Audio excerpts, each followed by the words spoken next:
technology in your classroom this year and many years to come. So BenQ, who's ever heard of BenQ before? Anybody in this room ever hear of BenQ? One, okay, that's fine. Okay, now you know. BenQ, it actually stands for something, bring enjoyment and quality to life. And we've been making display products for over 30 years, and we've been in the education sector with interactive displays for about the past 8 years. This is our premium product, the best product we have to offer to education, and I'm going to just go over an initial overview and really give you about 3 or 5 things you have to walk away with, okay? My task, I'm tasking myself with having this be the, you keep this from being overwhelming. How's that sound, right? But if you just take out your notepad, we're gonna start and do about, maybe it's only like 80 PowerPoint slides of really deep dive. I'm kidding. No PowerPoint. Some people really got their paper out and stuff though, so that's good. No. I've got to have a little bit of fun, right? Okay, so when you walk up to your display here, that's not the time, but we're going to fix that. Okay, when you walk up to your display here, you're going to see a login screen, okay? So that's how you're going to access your panel. Without logging in, you're very limited to your settings. So you'll only be able to change the inputs such as HDMI or USB-C, and the volume and picture quality. There are a few different picture modes. Some people like to leave it on like eco where it's not as bright. I like to have it on bright, blind myself and everybody else. But you can change those settings without logging in. But other than that, it's very limited so that students can't come up and change the language, change the time, change the format, and screw up y'all's teaching. So before I get into the actual panel, I'm going to go over the hardware, if that's okay. So here in the front, you're going to have front-facing connections. So I want y'all to remember one thing, how to connect to the board, right? That's very important to know how to connect our computer to the board. So we have a few options. I'm pretty sure y'all are going to lean towards wireless casting. That's like your #1 option. But in case that has issues, which it shouldn't, there are some front-facing connections here, such as HDMI. So if you take an HDMI cable and a USB cable with touch, that would let you plug up your computer and operate your computer from the touch screen. The other option, which I believe y'all have USB-C on your laptops, one cable can connect to your computer, and you'll get all the audio will go to the display, as well as you can operate it through touch. I'll just take 1 second. So now at this point, you can operate your computer just as you would from your computer, right? So when you do it like this, minimal learning curve, right? Because to teach, there's really nothing new you have to learn. Because now you're just running your classroom from the touch screen, right? Everyone follow? Cool? Okay, so this is that's one of the ways to connect, okay? These little side arrows here are convenience arrows. You'll see them on the left and right. You can hold them down and move them up or down to whatever position you want to keep them at. But anytime you want to get back to that home screen, you're just going to press home, right? And I haven't logged in yet, so here we have a front-facing soundbar with 8 array microphones built in. The 8 array microphones are built in for screen recording, which I'll show you here in a little while. So it'll pick up your voice from 20, they say like 20 feet, but I've done it further than 20 feet. So in your classroom, it will pick up your voice, has noise cancellation and voice enhancement, so it's going to play pretty clear recordings back to you that you can put in your Google Drive, share with your students. I'll give you a few examples on how we could use that feature. Over here are just some hard buttons for power, home, and volume. Honestly, I don't use these much. You probably won't really have to use these. In addition, this is a germ-resistant screen, so kills all germs on contact. To wash your screen, you use 70 proof alcohol in a rag and just wipe it down, okay? So no harsh chemicals on the screen. Just keep that in mind. So so I'll get more into the technology now. So I talked about having to log in. If you're not logged in, you could access our whiteboard, which is called Easy Write, just by clicking here, tapping. I say click, but it's tap. And so there's your whiteboard. But I'm going to go ahead and log in.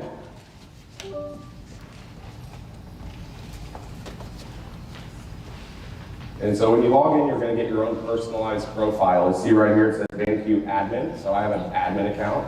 When you log in with your teacher account, it's going to have your name there. And have all of y'all received an email and verified your BenQ account? Have any of you gone to the personal settings and linked your Google Drive? That's something that we can do. Where'd my laptop go? Here it is. So I will just show you how to do that real quick.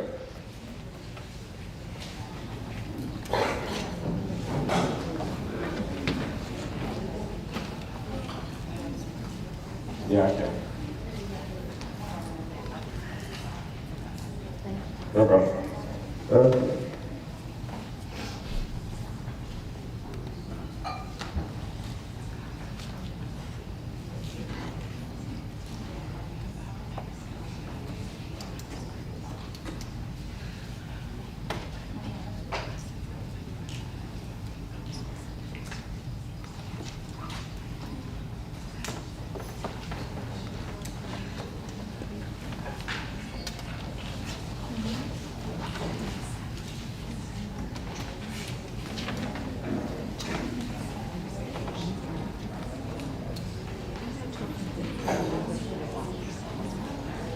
Well, now my computer's going on this screen here, so I'll walk around so everyone can see, right? So when you log into your that verification link that you went to, ams.benq.com. Let me get to mine real quick.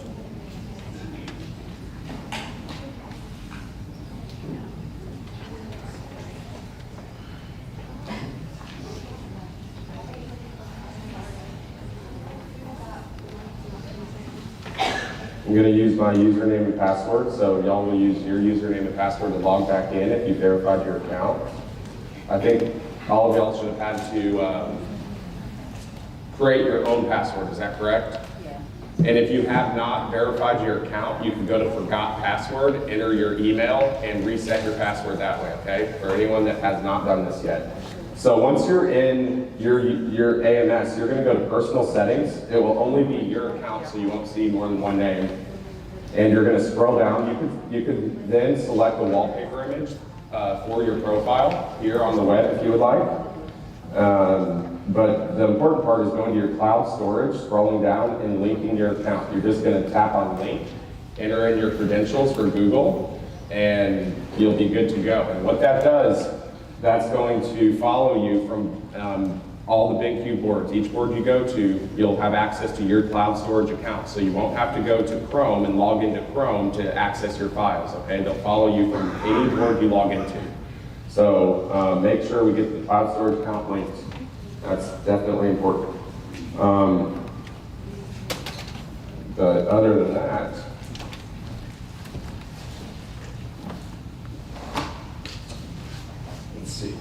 so when you have your, when you log into your own personalized profile, you can then customize it. So you'll be able to take apps that you use, such as, I'm just gonna say Firefox, for example, and hold it down and drag it to your home screen. So you just don't have to go and look for apps every time.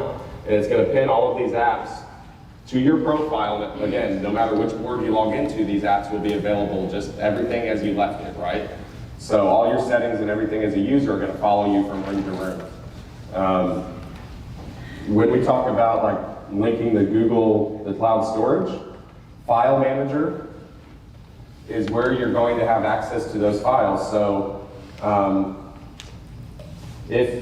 don't know, do they have a Google account linked here? I don't know if he has this linked. I have that. that account link, but not the BenQ ad. Okay. So I'm going to walk over to this one. See, these are two different accounts. So you'll see here there's going to be a little link next to it. That means that it's linked and you'll have access to it. Sometimes, let's say, and this doesn't happen often, but like, let's say you go here and maybe that link is missing and you know you have it connected through the cloud. Sometimes just logging out and logging back in will make it reappear. Maybe if it dropped a network connection for some reason, right at the login, it won't appear. So if you ever see that, just log out, log back in, and it should be there, okay? But here you could access My Drive, Shared Drives, and Shared with Me. Well, you can open up your Google Slides, right? Who uses Google Slides? Yeah, see, that was just a fun question. I knew everybody does. So it's going to ask you, I don't know, are there any on here that I can open, Michael, or no? You should be able to open anything. Okay. I'm not sure what he has, but.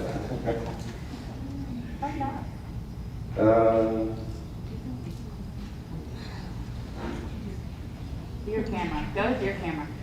Well, that's not going to be a Google. That's not going to be a Google slide. That's just a bunch of fun. I know this is, but I don't know what that is. We can find out. Okay, so when you go to it, it's going to say download or preview online. It's really important that we select preview online. Okay, so preview online. And then just say confirm.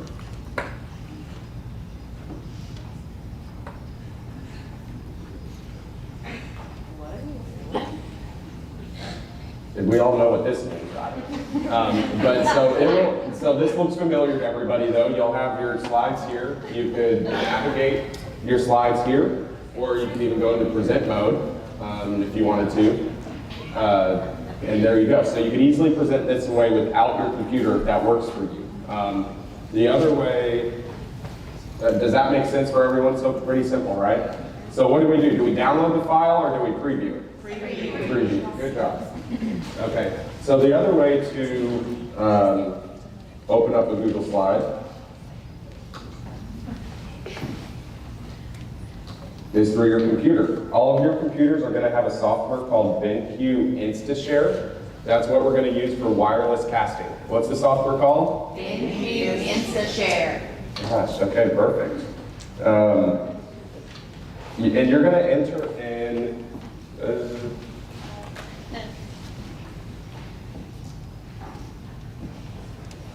this code at the bottom here. So when you walk up to your display and open up InstaShare, you're going to put in these 6 digits, 0LFT38, and those digits are going to change for security purposes every time. And what that's going to do is keep you, it'll automatically detect the display. So you'll just enter in those 6 digits, press enter, and then you'll get this that says start casting or screen mirroring, okay?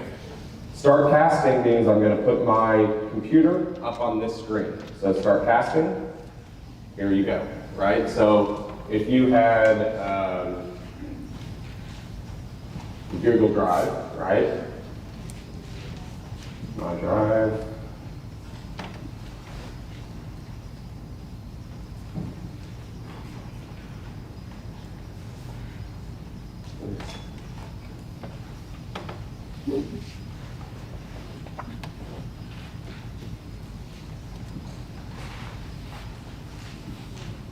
So maybe y'all do like a morning warm-up or something that you share with the kids. This is just like a template I took from, I'm sure y'all are familiar with stuff like this that's online. And again, I can put it in presentation mode. So again, this is whatever y'all are most comfortable with, right? So when it comes to our display, what I tell people is it's not a matter of what you can or can't do, it's just a matter of how you do it, right? So some people may be more comfortable driving everything from their laptop and casting like I'm doing here, or opening up select files or all of your files from the AMS drive and not really using your laptop majority of the time. If you wanted to annotate or take notes on top of something, we could hold down 2 fingers on the screen for about 3 seconds and it'll pull up this annotation wheel, okay? To close this out, you're gonna press easy in the center and it'll disappear. So you can hold down like a peace sign, right? 2 fingers, hold it down, and it will appear, then to make it go away, you press easy. The other way to access that floating toolbar is through these side arrows and tap on the pencil, okay? So that's one of the things I want you to remember, how to access the floating toolbar. So either 2 fingers for about 3 seconds, or the pencil on the side menu. So once you do that, you can now write over anything, right? Take notes. Oops, didn't like that. Take notes, and does that seem pretty simple, pretty nice? And then erase with your flat hand. So it's basically putting a transparency on your page. And right now, everyone that's using Google Slides does not have this capability, right? You don't have annotation inking tools within Google Slides. So this is going to give you a tool that you don't have today, which I think is a really important yet simple tool, right? Everyone agree? So let's say you wanted to take some notes, this video, and maybe capture a screenshot. And we can take a screenshot, send it to our whiteboard, and maybe take further notes throughout your class. So if you press this camera right here, tap on the camera, it's going to put a frame around your whole screen. And you could either drag the frame to the size you want, or if you take your hands, right, this is something for y'all to practice, you can frame it. So I could just tap like this, and it's going to frame over what's ever in between my fingers, right? So easy way is just to drag the corners, but if y'all frame it with your fingers, it'll automatically capture that space. And it's going to give you the option to save it or send it to easy write. It says easy. So if I tap on easy, it's going to take my screenshot and put it right here into our whiteboard. So at that point, you can resize it and move it over there. So again, very easy to take something that you're casting, of anything that you take a screenshot of, you can send it to the whiteboard very easily. So when it comes to casting, there's 2 modes to the casting. I probably should have gone over this already, but just follow me here. So when you open up InstaShare, I want you all to use moderator mode, split screen mode. There's 2 modes, moderator mode, split screen mode, and presentation full screen mode. So most of the time you'll always want to use moderator split screen mode because it's going to give you a casting list, okay? That casting list will show you what computers are connected to your screen. So if I tap on my computer that's connected, it will bring up my computer instantly. So there's a few pins that came with this display. Let me grab one. I think they're over here. Is that right, Michael? Yes, they're in that box. Under the podium. Right here.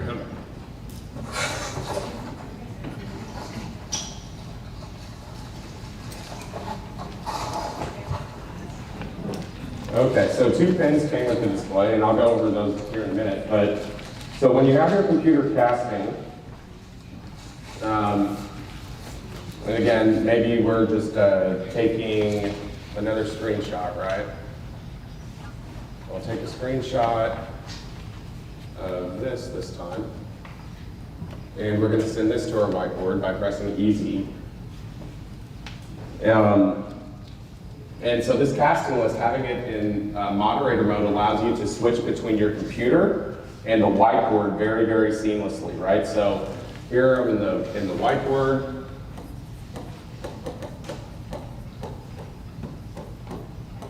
And if I want to go back to my lesson on my computer, you can tap your name, your device, and it will bring you right back. So it's not like you have to go and connect every time to switch between the whiteboard and your content that you're sharing. All of the pins that come with your board have an NFC chip on the back, and it's for instant whiteboarding.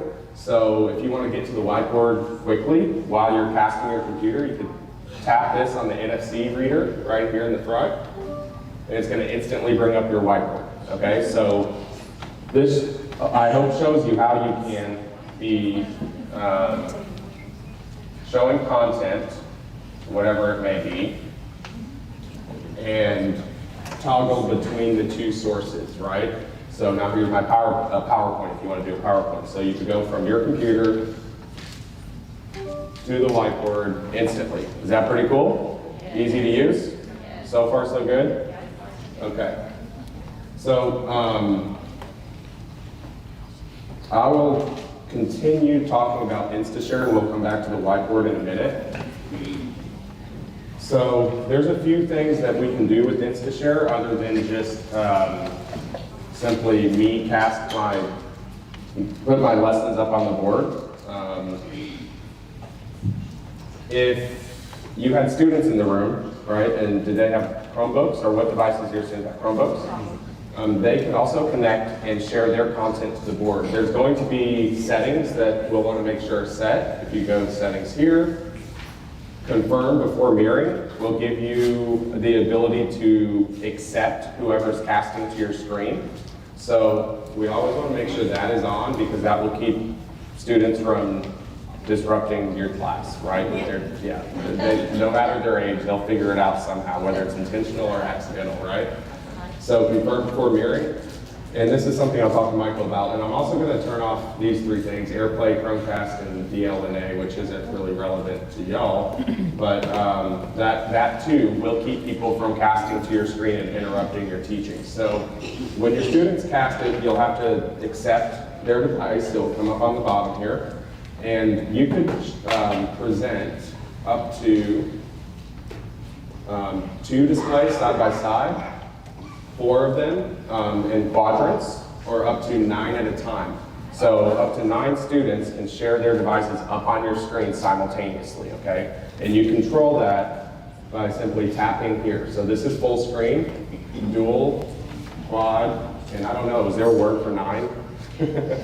There's single, dual, quad, and 9, right? So you can see how that can be pretty powerful and useful in the classroom when it comes to sharing content. And what's really neat about this, let's say you do have 9 devices up here, right? If you wanted to then bring up your floating tool, you can make notes on each one, share things that you want to share, then capture a screenshot of that, and if you wanted to, right? And again, move that to your whiteboard.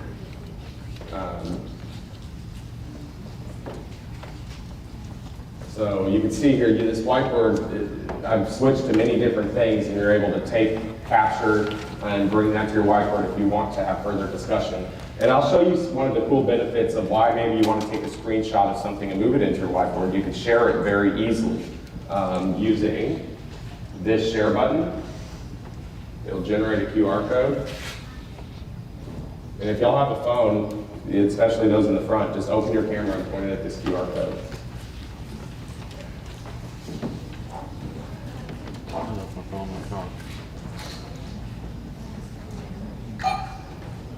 And it should prompt you to open your browser once it snaps the QR code, and it will put this content. If it was 10 pages, you'll get all 10 pages onto your phone through the browser.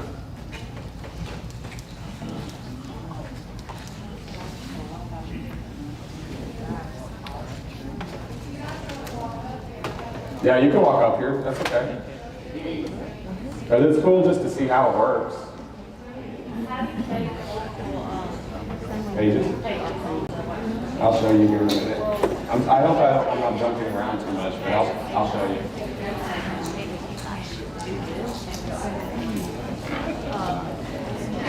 Is everyone good? Is that pretty cool?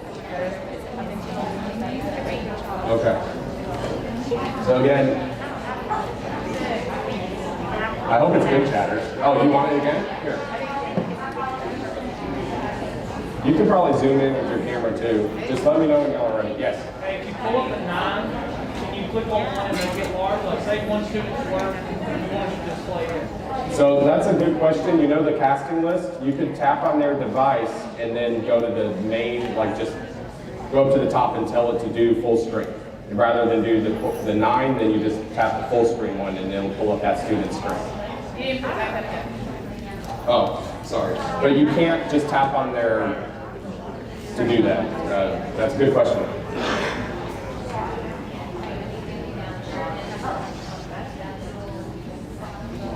Is there a way to hide what you're displaying while you bring it up on your computer? Yes, that's a good question. Never mind, I'll show you. They don't have to. Nope. Did it work for everybody? Okay, cool.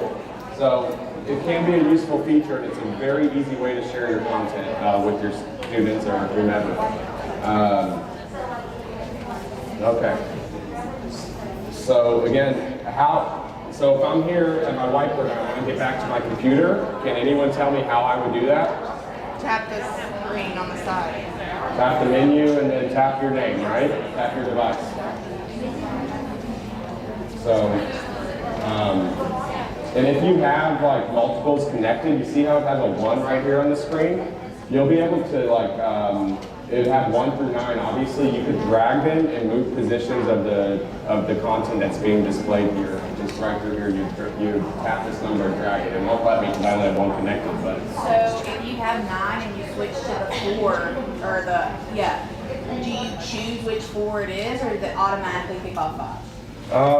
It will probably keep 4, but you could choose which 4 you wanted just by tapping on them again. Okay. Yes.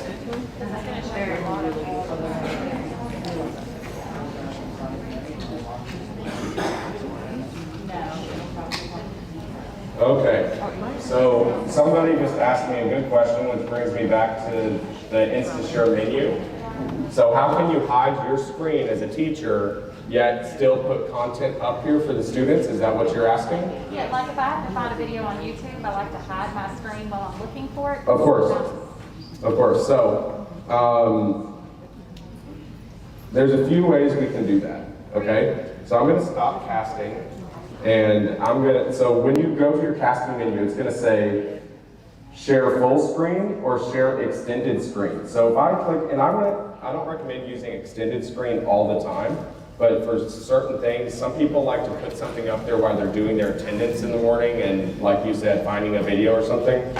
But if you say select extended screen or share extended screen, it's going to turn this into a wireless extended monitor, right? Like on a computer desk. So if I say start casting, I'm going to have to allow the permission since I turned that on. And this is going to be my extended desktop now. You see how I have my PowerPoint here? And this is my extended desktop. So if you wanted to drag maybe your presentation over there, you can do that and still have your computer to do whatever it is you need to do. So you could have some warm up or whatever up here for the kids, and then you can do what you need to do without them seeing that. So I think this feature is really useful and really neat, and gives you that privacy or whatever you need throughout your class. Does that make sense to everybody? No. You want me to tell you again? Yes. See, you saw something you liked, huh? No. Okay. So, if you want to... Not select the extended screen. Yes. Click start tab. And it's as simple as that. So this will turn into your extended, well, yes it will, okay. This is your extended screen. This will automatically turn into your extended screen. So anything that you have on here that you want to drag over to that screen, you minimize the window and drag it over to the right, okay? And so now, once again, you have your own screen here and this screen for the students to look at. I do.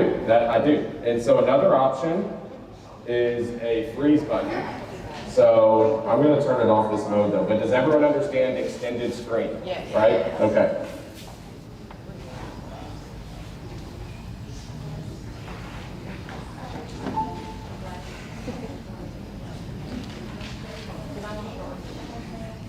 Okay, freeze function. So we do. So on the remote, we do have freeze. you can press freeze on the remote and it will freeze your screen. Or on the sidebar here, you can click the snowflake and it will freeze the screen, okay? So now, I can go here and this content will stick, right? So both of those are useful, either the extended screen casting or the freeze, right? Sort of same thing, but whichever one you want to use.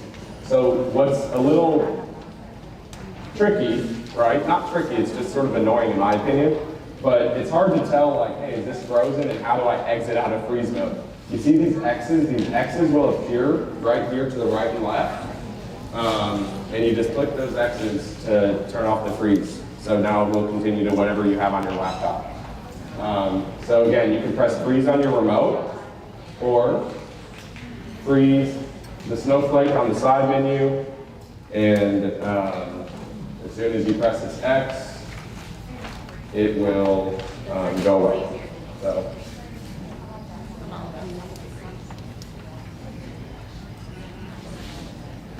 Okay, there's one more feature I want to show you with InstaShare, okay? So I've shown you how to wirelessly cast your full screen, how you can have multiple devices up here at once.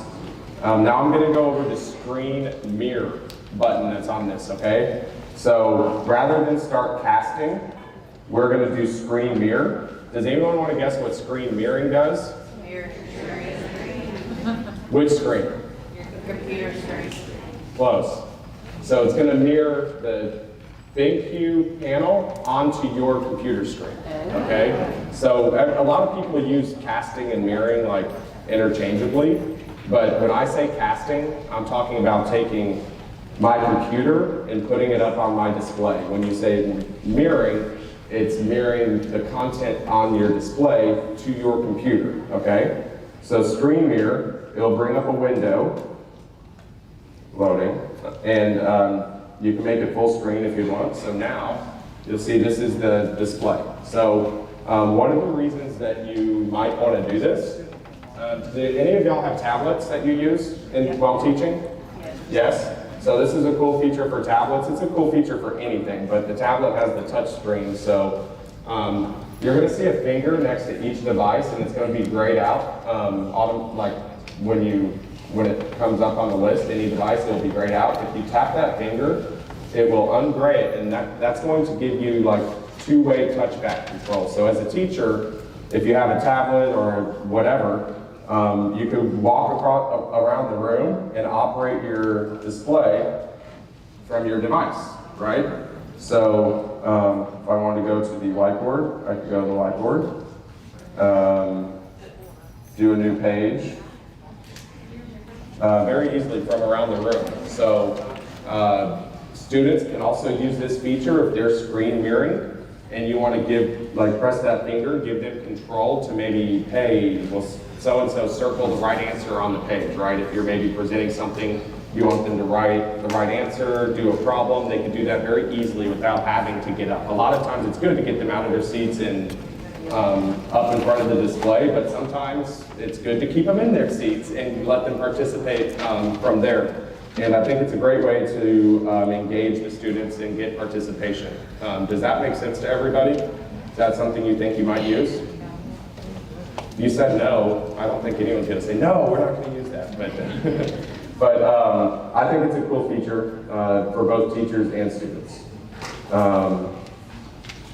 But that is basically InstaShare, okay? Do we have any questions about InstaShare?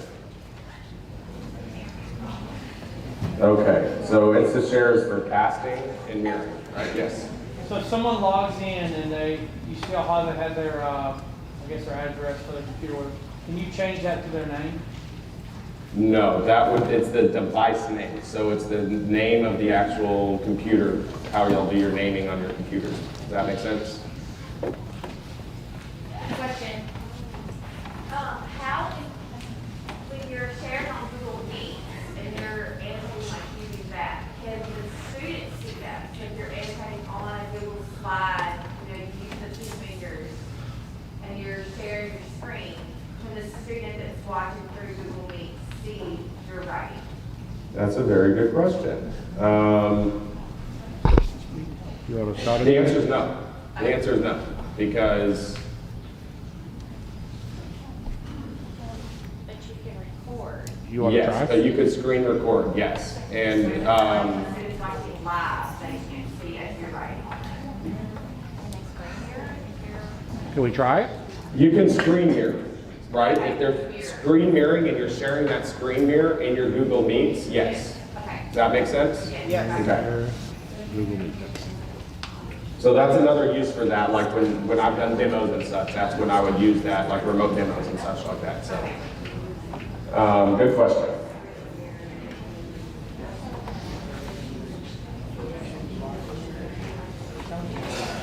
Okay. Do we have any virtuals this year?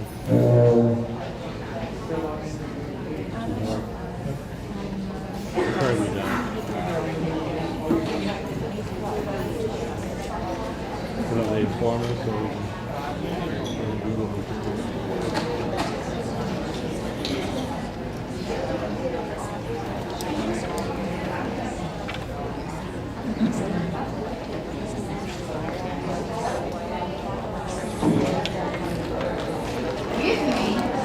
Okay, so from here, I'm gonna go into Easy Write. Easy Write is our whiteboard software. There's a few ways you can access Easy Write. One, by tapping Whiteboard. You can take the application and pin it to your home screen and tap Easy Write. Another way is by tapping Easy Write here. So multiple ways, people. And then the most fun way is by using what? The pen, right? To hold the back of the pen, here you go. Instant whiteboarding. So we have 3 pen modes in Easy Write. Okay, so if you tap on the pen, you're going to see 3 pen modes: regular pen mode, dual pen mode, and paintbrush mode. So regular pen mode, you're going to just move the slider here for the thickness of the writing. So, and let's say 4 high. You can draw, I'll draw a few shapes up here. Oops.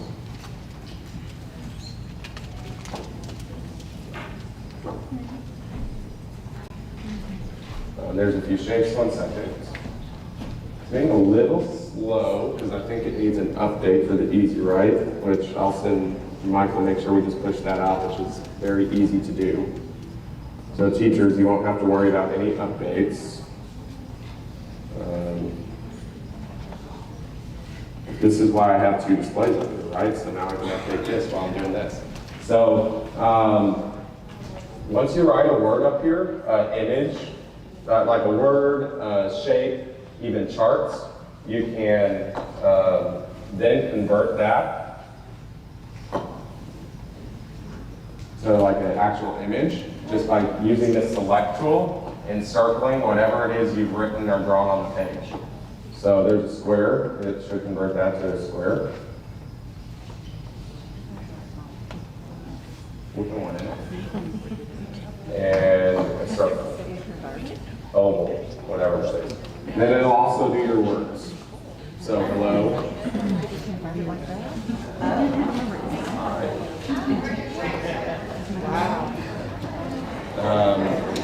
What if you draw a smiley face?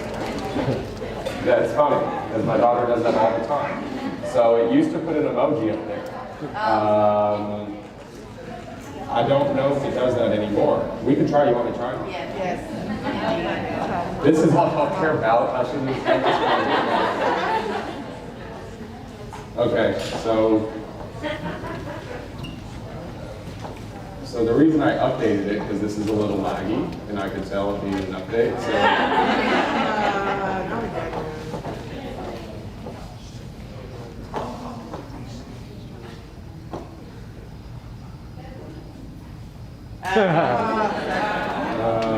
One second, we're gonna do another try.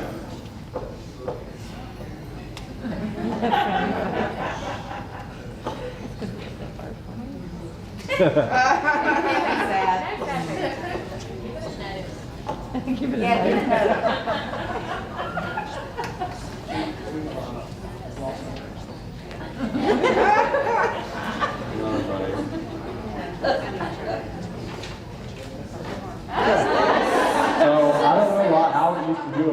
but it did.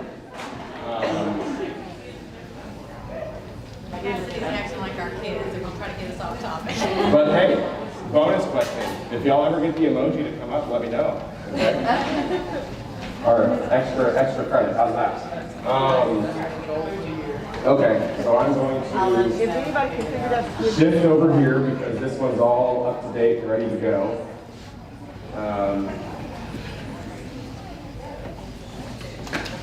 Okay, so 3 pen modes I was talking about. So one of the, like I showed you how it could convert text, it could convert shapes.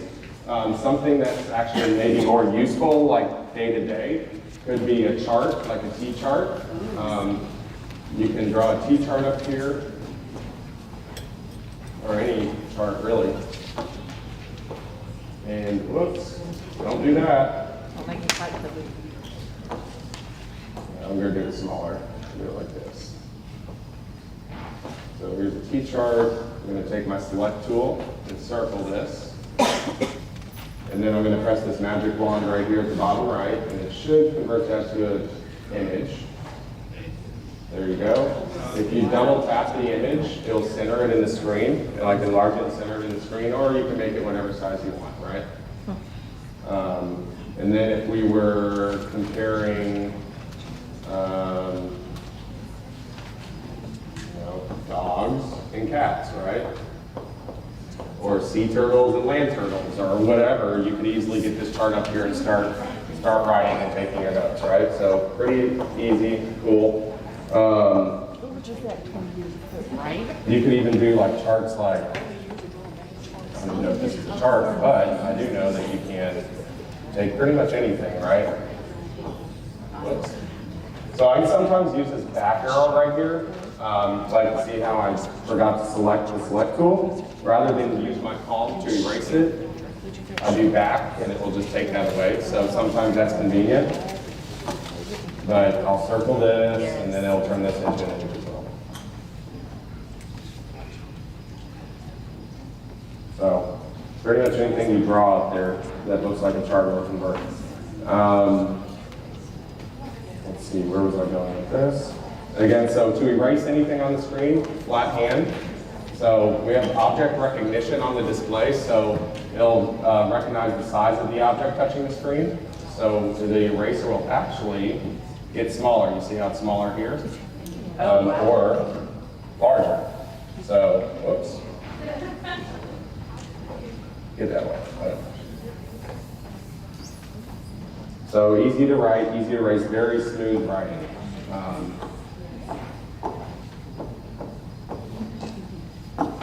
Has anyone tried their board out at all? We were told not to touch things. Well, then nobody has. So everyone would raise their hand if they weren't told not to. So I did it. No one has touched the boards.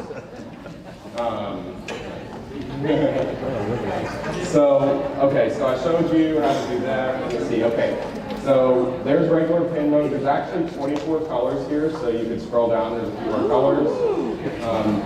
Pretty hidden, right? That's a little hidden feature right there.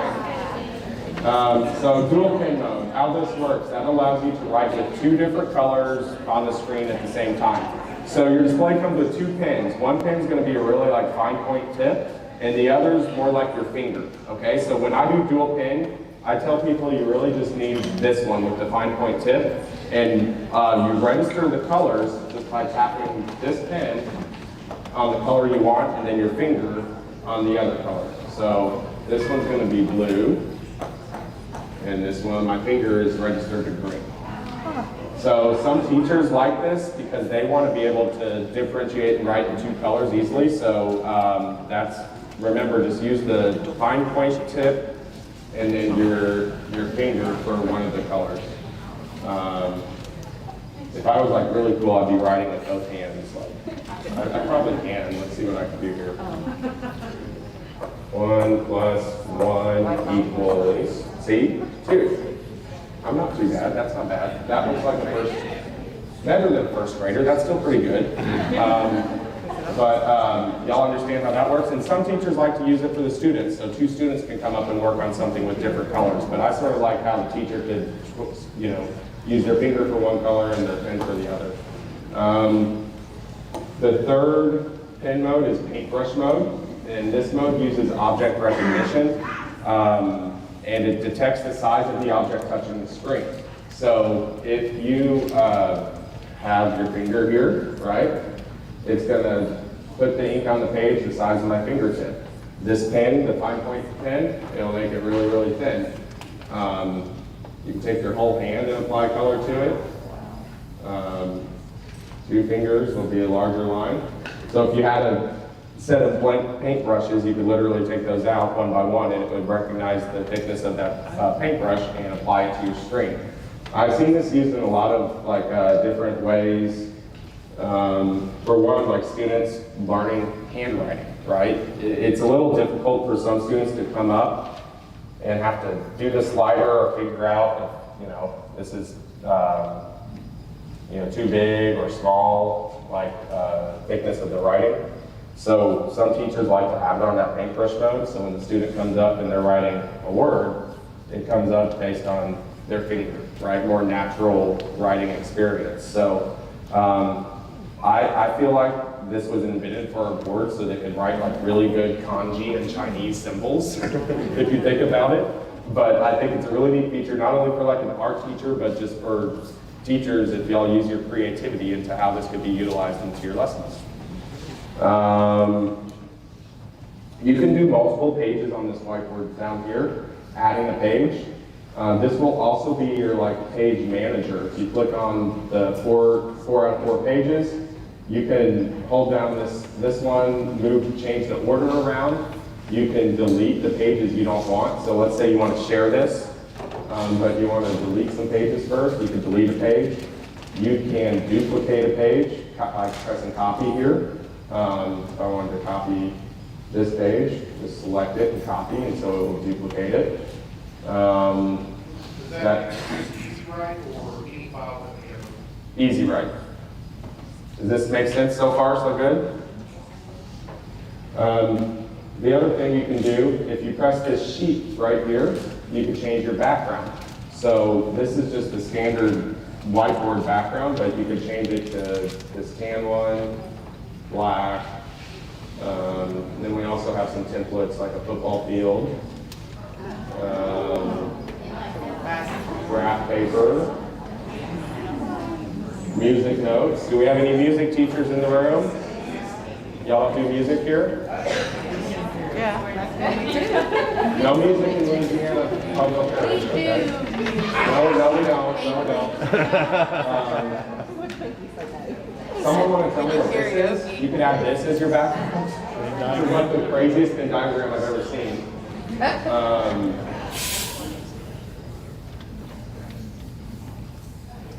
We're going to go over Venn diagrams right now.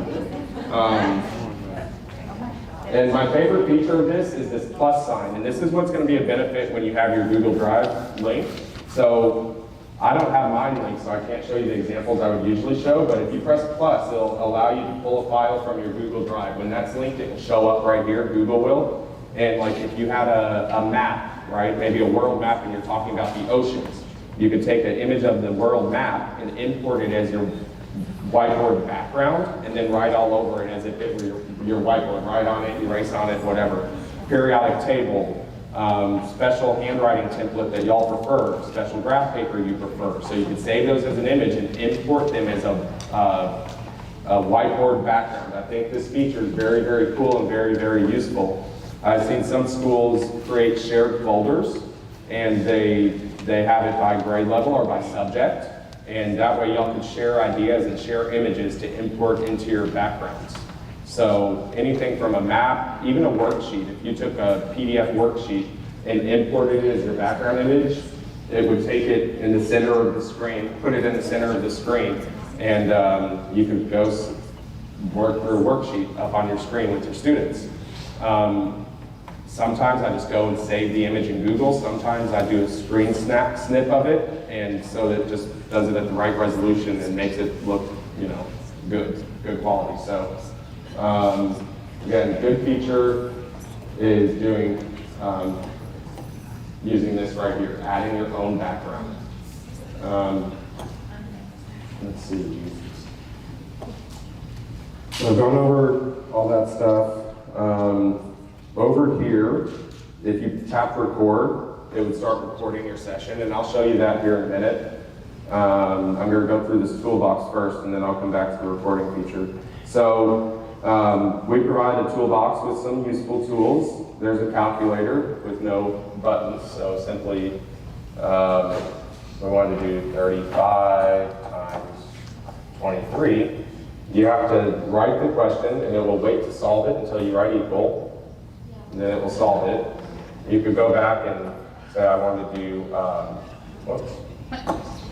35 times 23. So I can go back and cross something out and add another number if I want to do 3 times 23. You can do the square root of something, 200.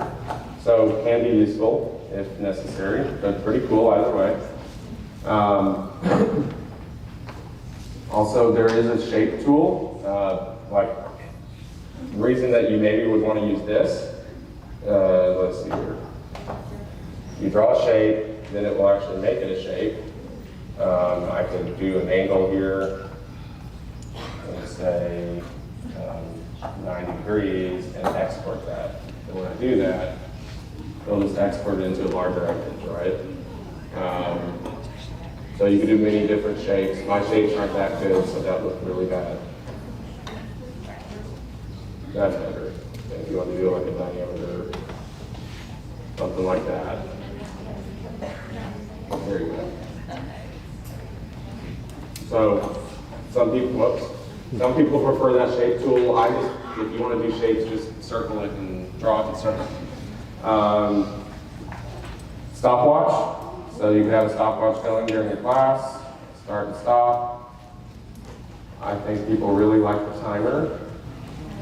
So you can set a timer, and it'll go up here, it'll flash yellow and make a noise when it's done.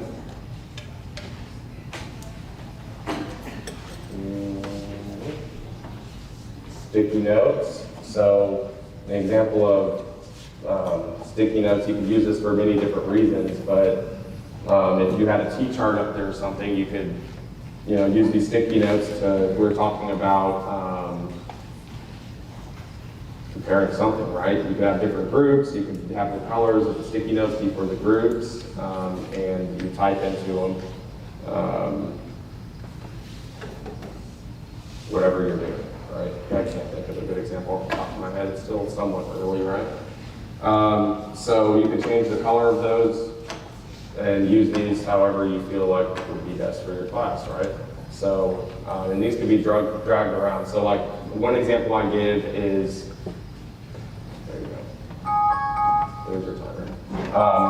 If you write a book and you're talking about like characters from a book, and you wanted to, like here's character 1, 2, and 3, and you want the students to write down the characteristics of those characters, they could use these sticky notes, or you could put down characteristics ahead of time and have the students drag the sticky note to like the right character, something like that, right? So just whatever you feel is best for doing so.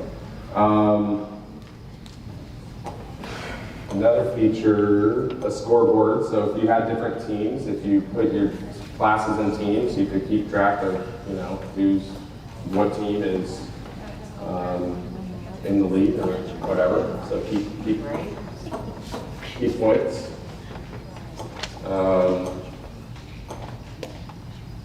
This feature is like drawing straws or drawing. So if you number your students 1 through, how many students are in your class? Like 20, 23, 19, we're going to say 19, so we'll randomly draw 19 numbers.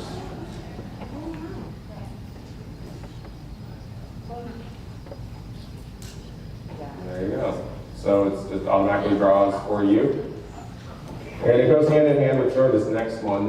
This next feature, I'm saving the best for last, and I'm not being sarcastic. Teachers love this feature, okay? This is called T-Post. And so it's going to make 3 individual panels, right? What you can do, there's this question mark here, the page with the question mark on it. This is where you paste or pose your question to the class, set the question. So it could be, I'll just use a math example, like it could be something like 1 plus 1, 2 plus 2.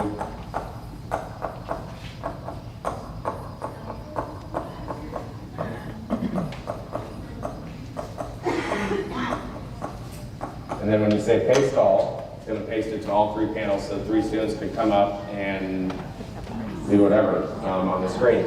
Do I have a volunteer? 2 volunteers? You and you.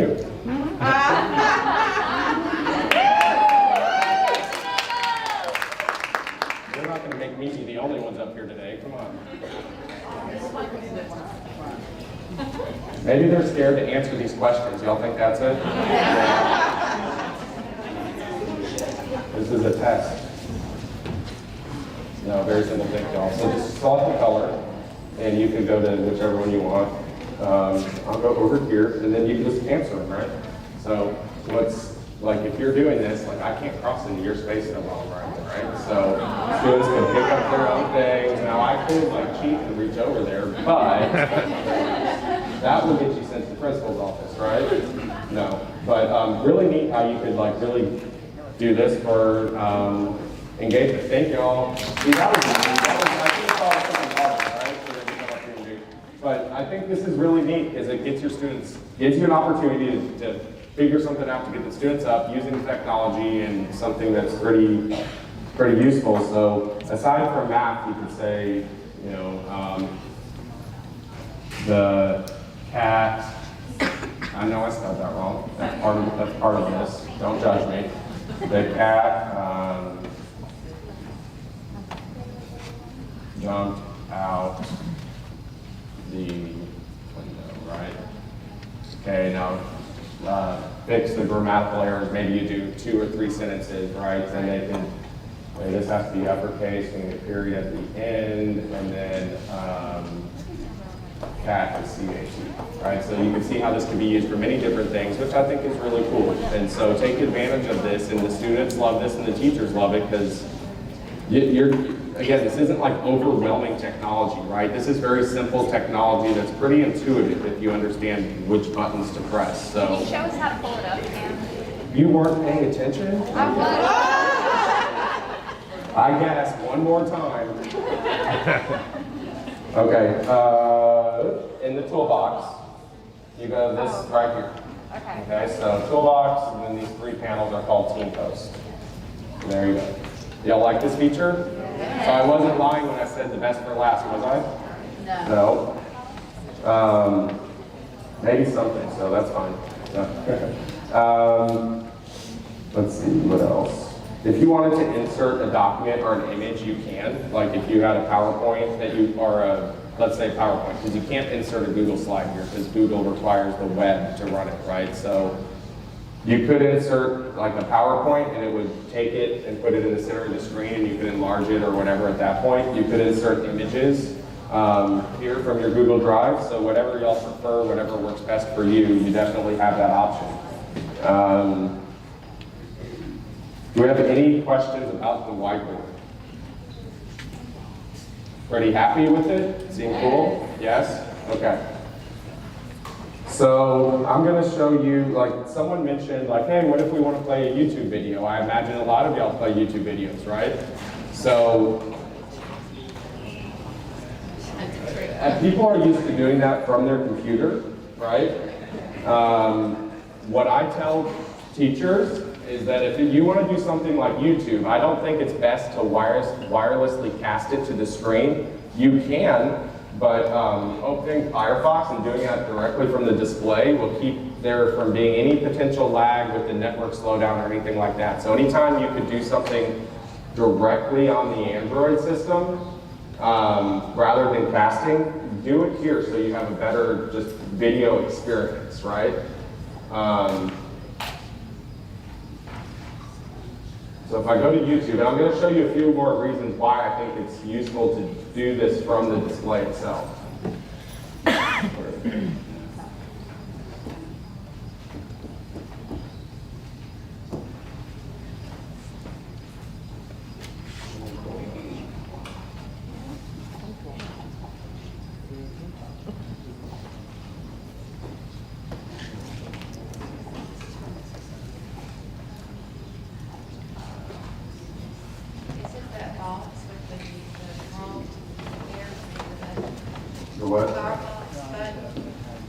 pressing it, but it's not, I think it's just going real, oh wait, do y'all have it blocked on this hotspot? No, you wouldn't, would you? Shouldn't be.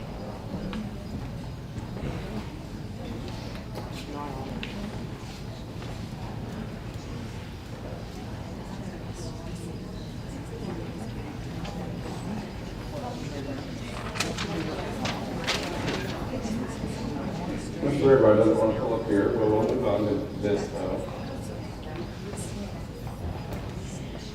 So YouTube, what video should I play? Y'all have suggestions? I don't hear it. What did you say? Cocoa melon. Cocoa melon? Okay, that's fine. My favorite. Thank you for the suggestion. There's stuff your grandkids We could do a really good one, Baby Shark. Yes, okay, fine. What's stuff with that? Okay, so this isn't too important to remember, but for some reason, anytime the YouTube opens, and it does it on my phone too, it just does it at a lower resolution. Oops. So that settings, I can just make it look a little bit better by changing it to a higher resolution. But you'll see here the sound is really good sound quality.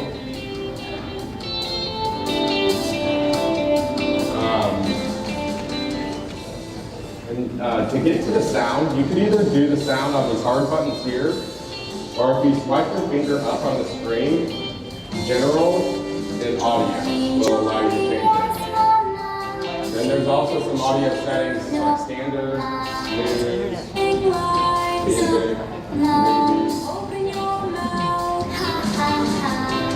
Okay, so this is how you can play a YouTube video, okay? If you want to make it a full screen, you can by pressing full screen. So here's a cool feature. Everyone watching? Watching, yes.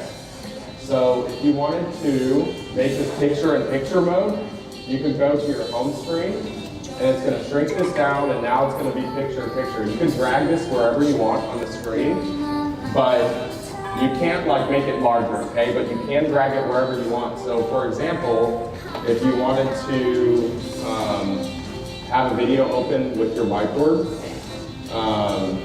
and maybe say answer 2 questions, right, after video. And then you can have your 2 questions here, play your video, pause it, right? So this is where I'll show y'all the screen recording example. I just think it's a neat opportunity to show it. So if you press record, it will start recording. You're going to say use the built-in microphone. So now you'll see it's recording because it says recording up there. It's going to pick up my voice, my audio. And what's neat is you can also play this video. So let's say you want to pre-record this for whatever reason and put it into your Google Drive to share. You could do a little introduction, say, hey, here's the video that we're going to watch. Remember to do these 2 things. And so people that are in class are going to get the same instructions of anyone that's out of class that you save and share this with. And then you can go ahead and start your video, right? This will actually, it has, the microphones have 2-way audio, so it's actually going to pick up my voice as well as the video sound. So determines like how loud the video is on the playback, on how loud it is here, okay? So now I'll save this, I'll pause this. Now you'll get a good example of sort of what it sounds like and looks like when you do a screen recording. So I'm going to stop my recording. And this is important to listen to, so it's going to save this on the internal drive of this display, okay? So it's going to go to internal storage, user, and then your username. So, and y'all are saying, what did we just say? Huh? So I'll show you. So can someone tell me what I go to open up my files? File manager. How did y'all know that? Y'all are pretty good. I didn't even have to give you a cheat sheet for that. So internal, users, where is that? No,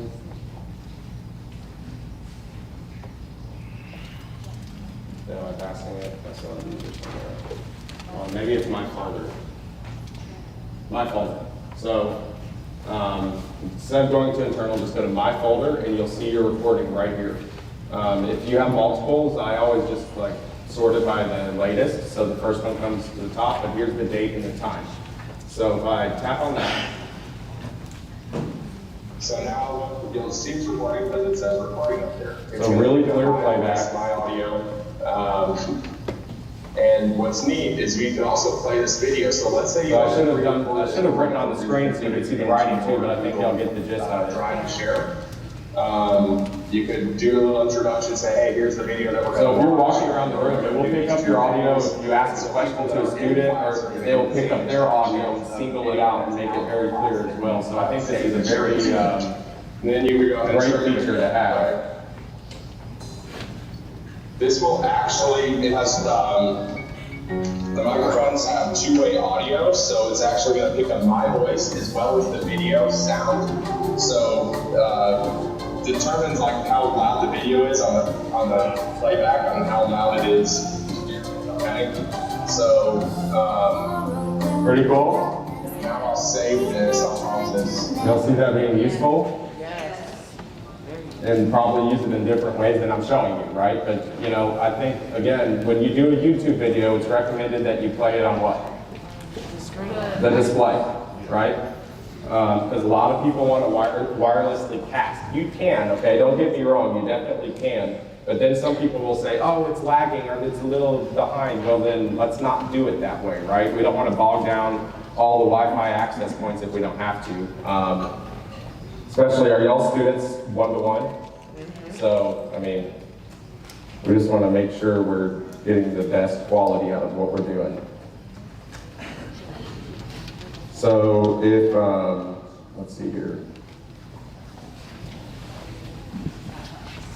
So question. Yes? So when I have it recorded there on my screen, how will I share that to my? Thank you. Okay. I know I'm forgetting something. I need to show them something important.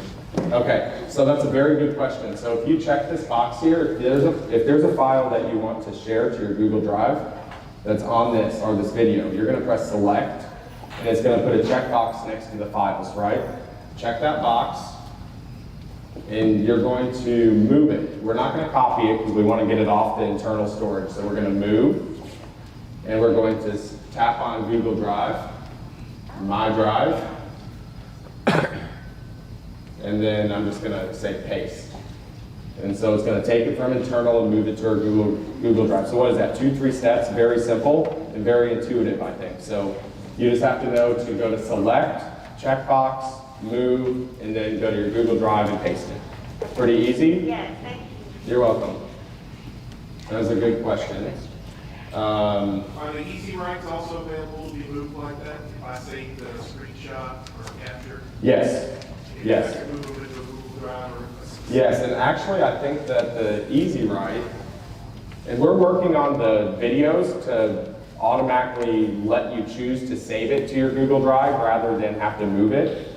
So don't be surprised if that changes sometime in the hopefully near future. So let's say I'm saving it, and I'm just going to say one page. Confirm as a PDF. It will let you save that directly to your Google Drive. Awesome. Okay, make sense? Can you do the screen record over a Google Slides? Of course, anything that's on the screen. So, I'm casting my computer here. Hold down 2 fingers. I don't think we got it. There you go. Record.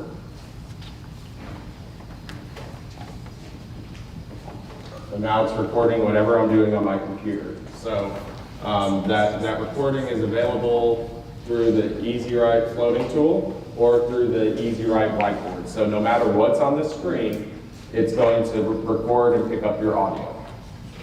And if you switch back and forth to the Android, it will capture everything you do until you tell it to stop recording, okay? Does that make sense?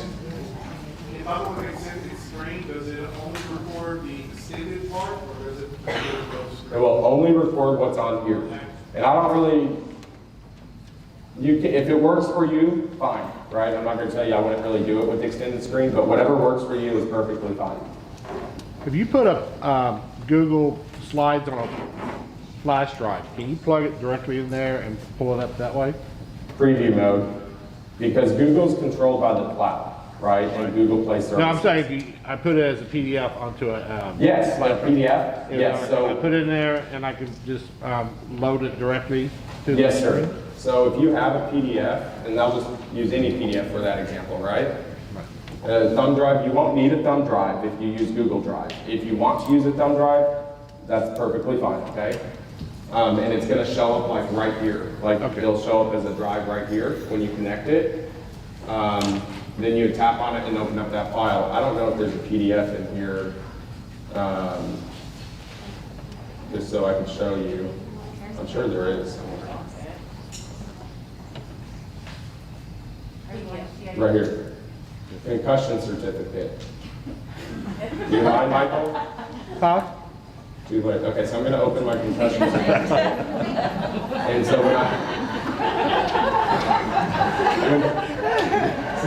it's fun when it's on my files. So when you open the Google slide, what did I tell you? Do you download a Google slide or preview? Preview. So when you open a PDF, we're going to download it, okay? Don't get confused here. But then I'm going to say open file, and it's going to ask me, how do I want to open it? PDF reader, WPS underscore, say PDF reader, and always.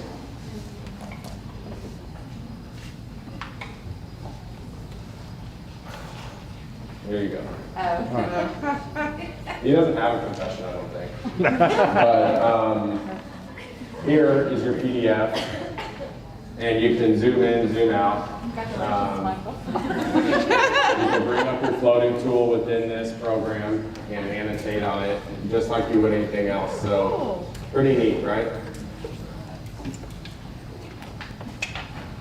So you can open up these directly from here. If you have PowerPoints, you can open up PowerPoint by downloading it as well, just as you would a PDF.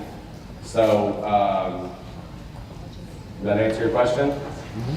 Yeah. Why do you only preview Google Slides, but you open and you download? Like, what is the difference? Like, what happens if I forget and accidentally? It won't let you download. Okay. And it's because Google requires Google Play Services. It requires a connection to the internet. Okay. And so it's just how Google works, if that sort of makes sense. Okay. I just want to make sure. Yes.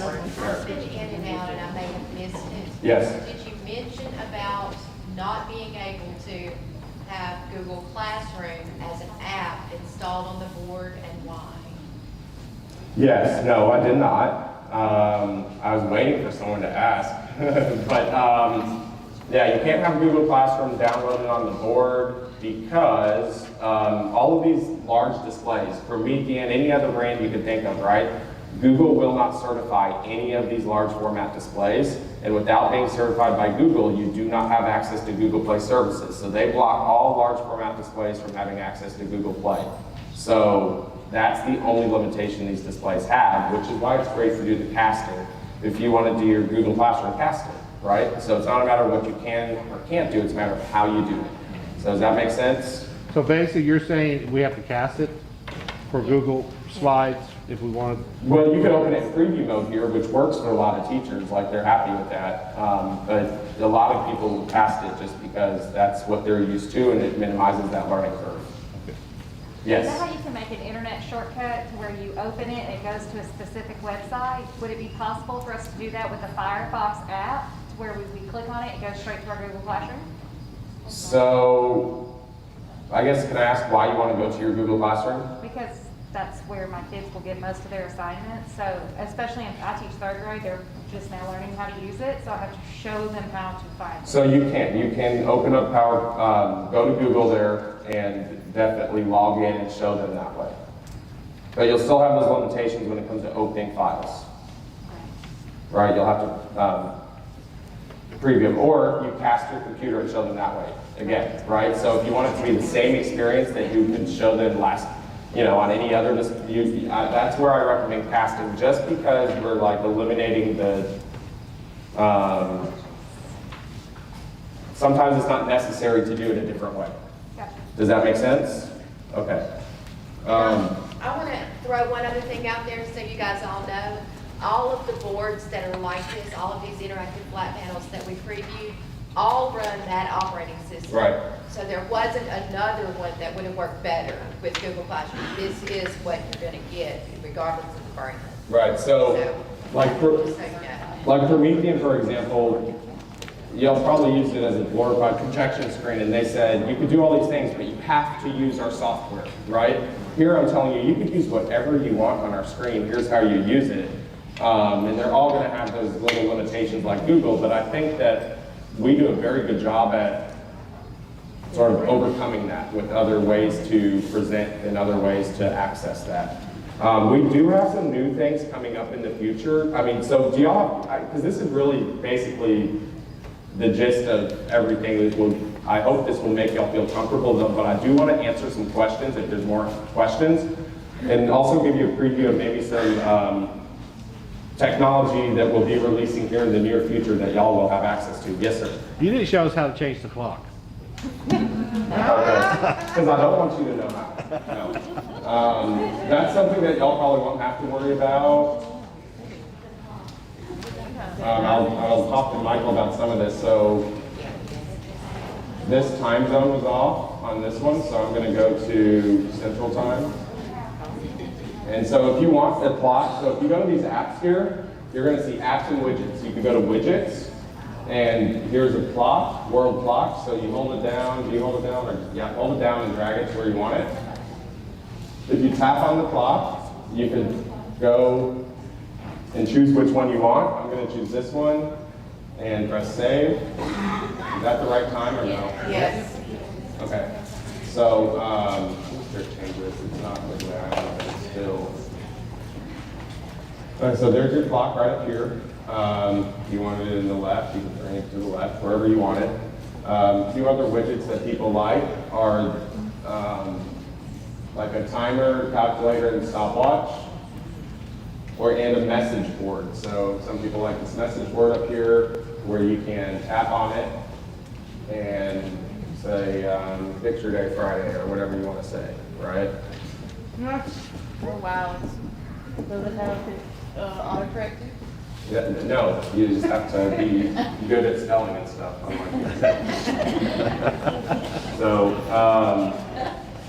So good, right? Useful. And again, these widgets will follow you from any board you log into once you set them. There's one thing y'all might like as well. So when you go to apps, we have something called BenQ Suggest. So right there, I think it said BenQ Suggests. But we're changing the name of that anyways. It's going to be called like BenQ Store or something. I'm not sure. I forget what they said. But it'll still look the same. So I don't know if y'all do Kahoot, that is on here. So you could use Kahoot on here. So if you want an app that's in BenQ Suggest, you tap on it and say download. These little like games, like these grade level games, some of them are pretty good for certain content that they have in it. So sometimes when you download these, you have to like double or triple tap them. Just a little trick.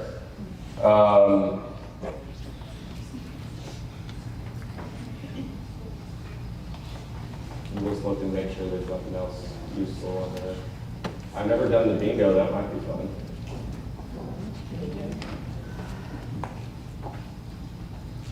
It's downloading those, I believe. So that little arrow, that little orange arrow saying it's still downloading Where is it? on the Kahoot. It says new. Oh, it says new. No, okay. I was like, that'd be nice to know. It's usually pretty quick, unless you're waiting for it. When you're waiting for it, it's not quick. Yeah. While I'm doing that, I'm going to find my next little preview where I'll give you.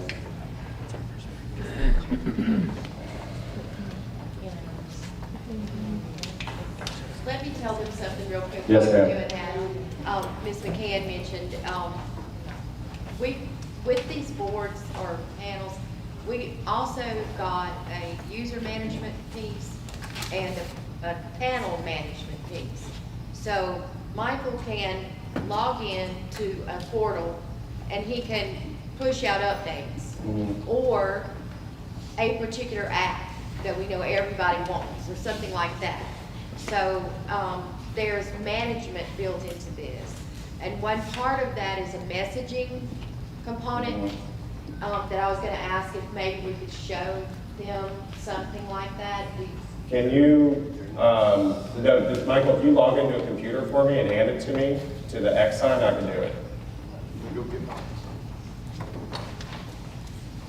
But yeah, y'all may see some messaging coming across your screen, whether it's, hey, assembly, everyone go to the gym, or emergency broadcast, or something for open house messages. Secretary here asked me about that because it was mentioned, and right now they're having problems with the intercom system here. So since we put them in a lot of the rooms, we don't have them in every room, but she could push out messages if we gave her access to that. And so that would sort of bridge the gap while they're getting their intercom system set up. And it might be able to cut down on some on the audio interruptions to your first morning class period if you had them scrolling across or whatever board, you know, first in the beginning. But that's a building by building principal decision.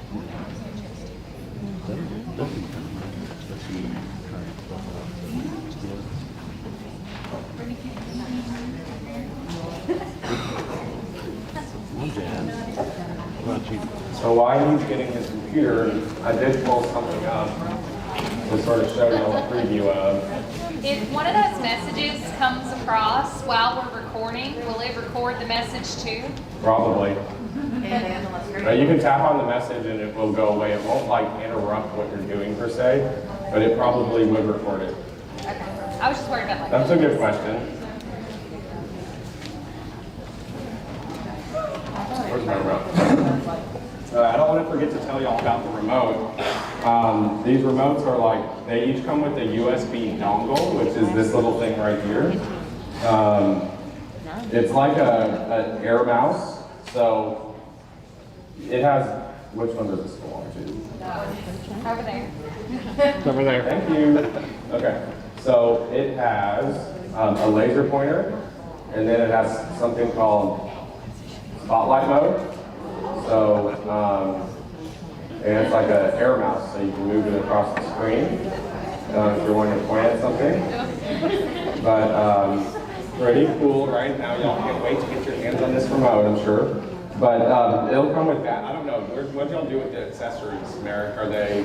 Still in the box. BenQ box that they came in Okay. the classroom, and part of the instructions that I sent out at home with you, your principals have for you for later, describes keeping all the accessories in. It's a heavy-duty cardboard box that will be in the room near your board. And it'll have the extra cables, the 2 pins. We have installed the dongle that goes with your remote already in the back left side. Also, there's a second dongle that is your Wi-Fi. So those 2 dongles, you need to protect them from children removing them, and don't ever take them out. They are there for the remote to function and for the wireless, okay? And they're in the back edge, kind of behind the left edge. Okay, so, thank you. Other than that, you can, this is where you can do it like a blank screen. A blank screen will turn off the backlight, so if you're presenting something up there, have your laptop, and you just wanted to turn off that backlight, you can, and press blank again, and it will turn off very quickly. So this will just black out the whole screen. Freeze will freeze it, you know, freeze is on. I can press it again to make that go away. Whoops. Volume. These 2 squares under the power button will open up all of your current applications. So if you wanted to go to something that you just had open, you could, like AMS files, it would bring that up.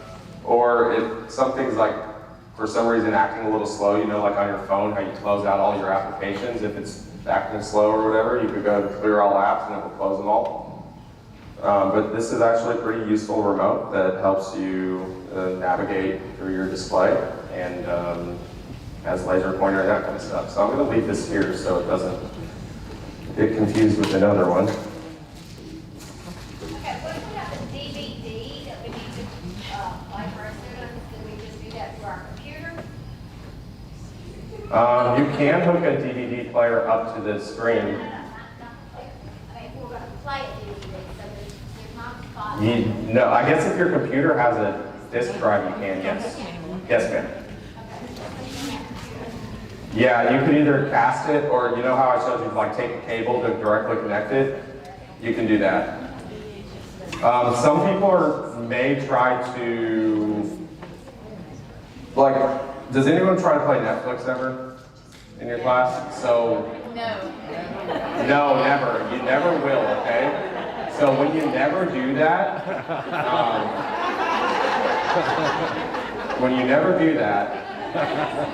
don't cast it because it won't work, right? Google, or they have some sort of code in there that knows it's wirelessly casting. So when you don't do that, just directly connect it, okay?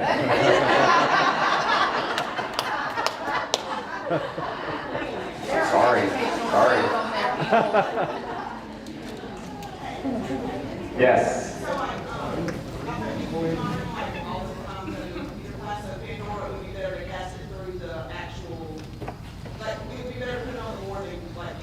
Whatever works best, but yeah, try it on the board, see if that works. But whatever really works. I don't want to tell y'all you can't do one thing or another. It's really just whatever you're most comfortable with and works best for you. Is Clever downloadable as an app? Who? Clever? What's that? It's a sort of a single sign-on portal that we use. It integrates our. I know what you're talking about now. Yeah. Probably. I know they use it a lot, and they go to. Hold on. Right. Yes. I think I've downloaded that for somebody actually now that you mention it. CLEVR is, what's that?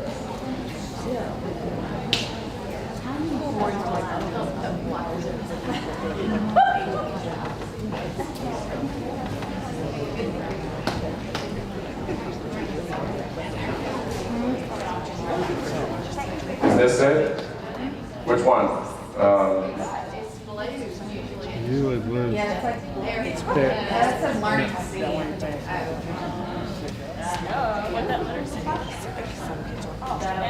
Is it just called Clever? Yeah. It's just called Clever. What is, Clever.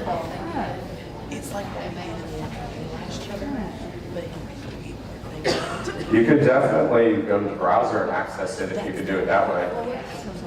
What is it called? Clever? It's clever.com.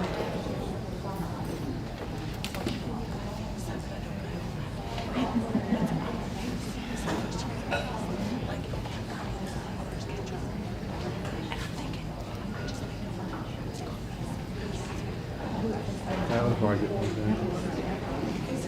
Yeah, that's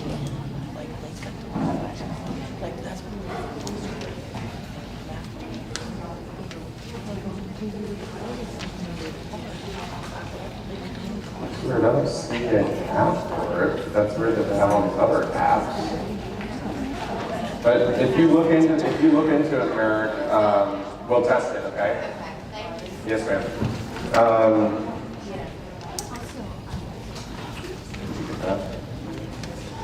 Okay, so go to X sign broadcast, and then okay. So we're going to add a new device.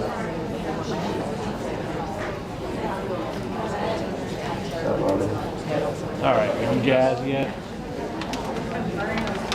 Huh? Yeah, no problem. I'm gonna tell you the secret. You know how to eat an elephant, right? You know how to eat an elephant? One bite at a time. While they're setting up a message, you can see it. We've given the principals your login cards. They cost money to replace. Please do not lose it. We put them in a sleeve with a clip, thinking that probably the majority of you wear some kind of lanyard with your key anyway, so we didn't put them on a separate lanyard, but your name is on it.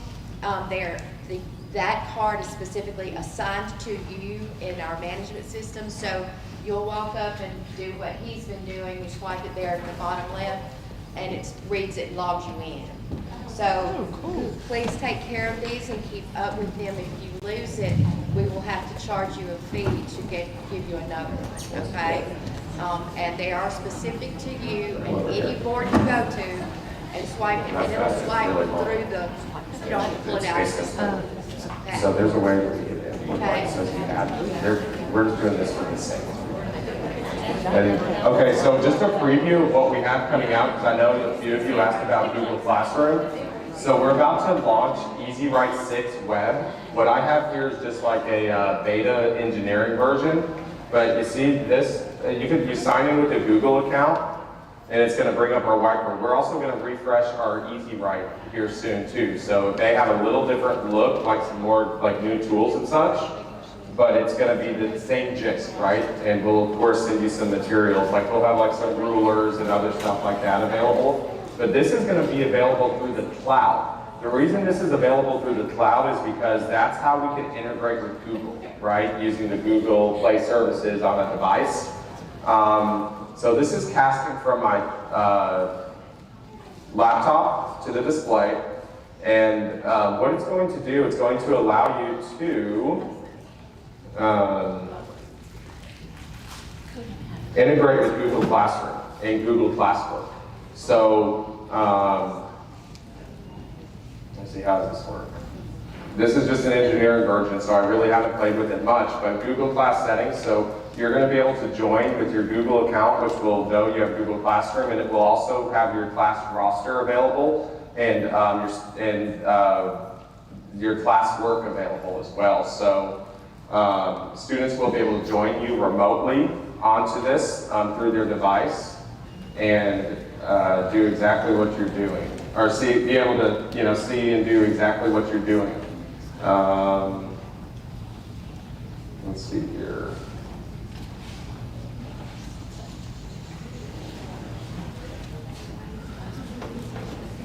So I don't have a class and I have no classwork, but just so you know, we're working on something to integrate the Google Classroom and Google Drive stuff in our EasyWrite, and it's going to be available on the web, okay? So it's just going to be an alternative way to create lessons. Cool?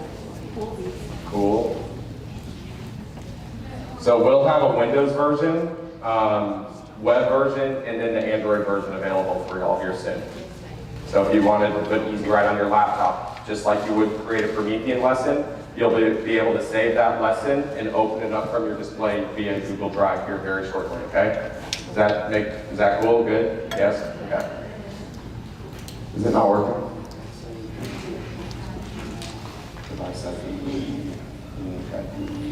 Hold on one second. Does it shut down the app? Can I see your laptop? Oh, you know what it's doing? So there's CMS and broadcast. Are we on broadcast?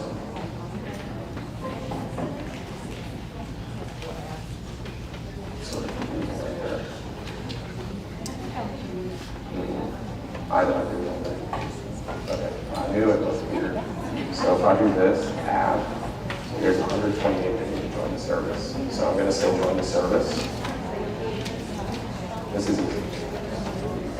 Then I'm going to do this. I know, it's sorry. I should notice you're on seeing this.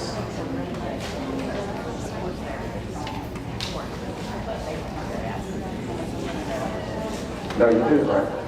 This way. Oh, wait. You're right. You have to add it through the DMS app to name it, and it carries over here. But we could fix that. Just did all the things. So don't really worry about that. I mean, we need to worry about it.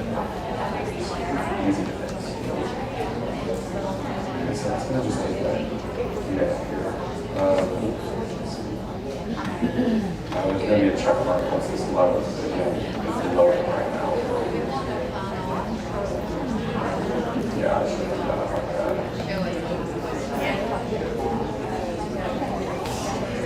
So those were these weren't added, right? But at least you call us and watch together. And so,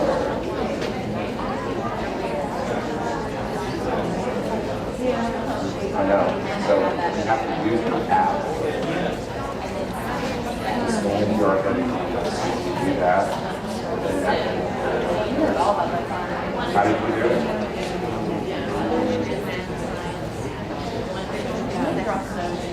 For all of them? Oh, you just didn't change the name?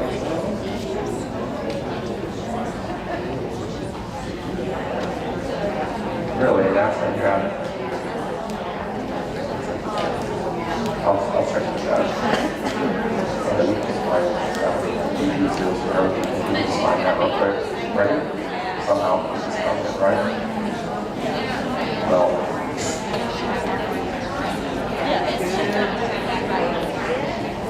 This one, right?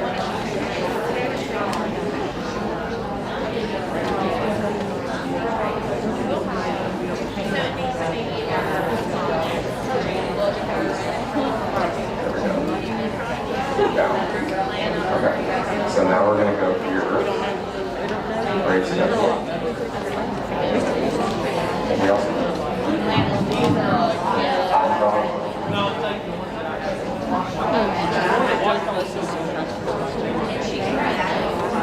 Yes.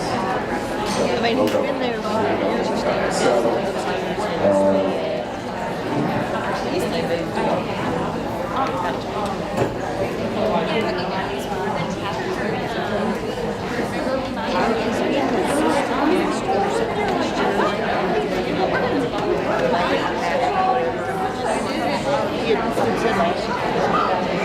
Okay, so I have an example finally, guys. Sorry, thank you for your patience. You are patient.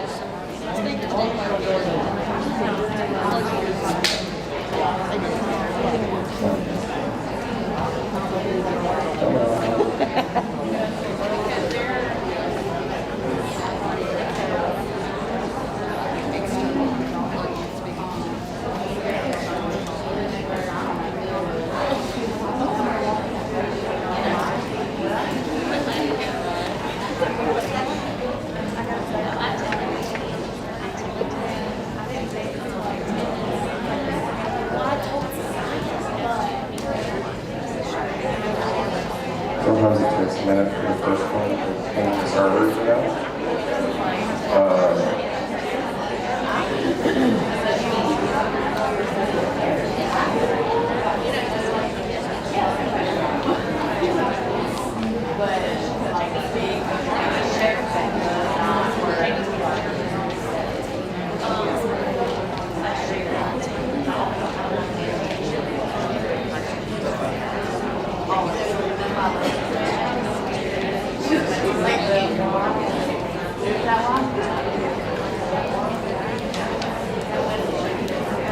Well, this is, yes, that'd be just now.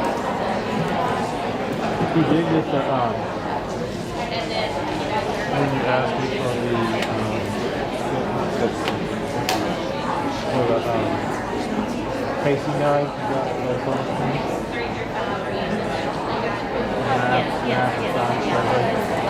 I had to do that from scratch. Nobody had it.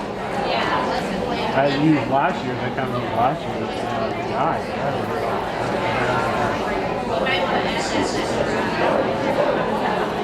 He's working in the background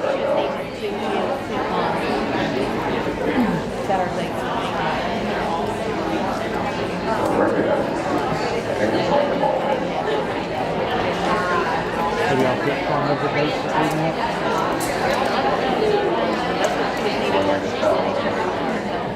One reason I was thinking was, you know, we have to do like a kind of a pre-test for science.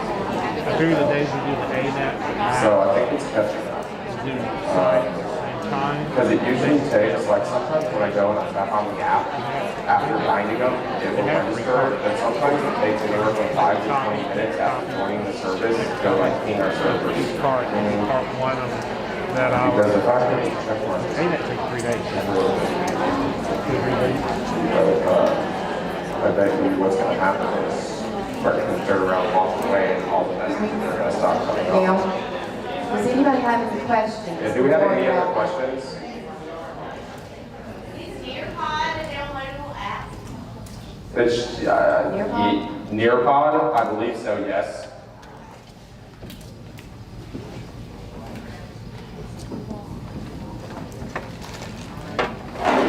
All of the boards are set up except the back hall at the junior high. And that's because we have a problem with a switch that powers the Wi-Fi back there. And we have not yet been able to set up those. So, but everybody else has started.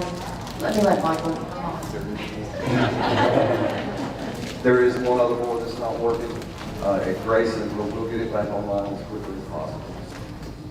I forget the room number, may have been 18, not sure. But it shouldn't take long for that switch to come in and the junior high up and running and everybody go.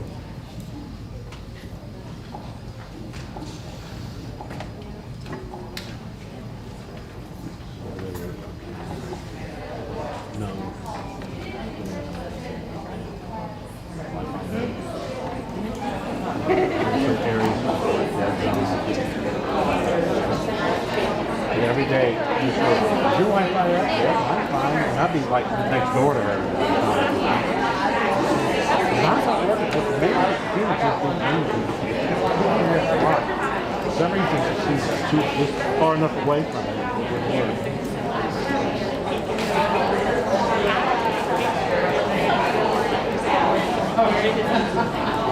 work. You know, I told kids, complain about having to write for them. I said, you know what? We didn't have computers. We wrote everything. And cursed it.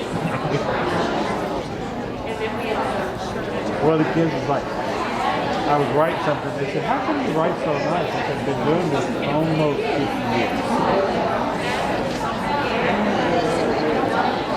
Yes. I'm just messing around here. We're going to call that good. You can go ahead and take a break and move on to your next whatever assignment session you're doing. Yeah, thank y'all for your time today. I really appreciate it.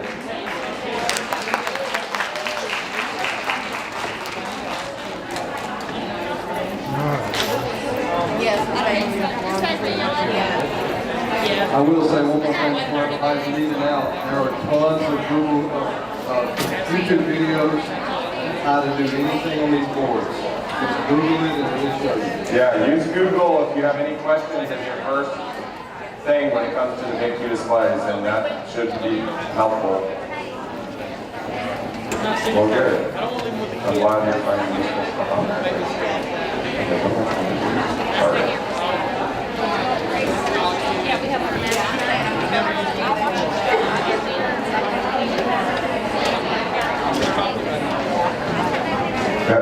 That's usually how it works.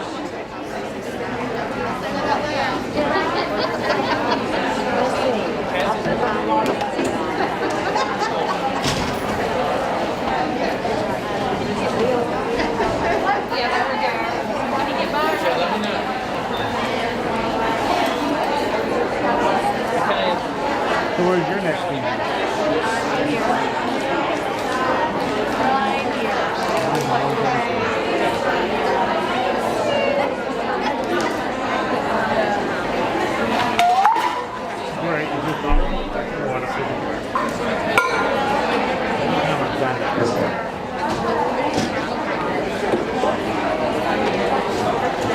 InstaShare, so.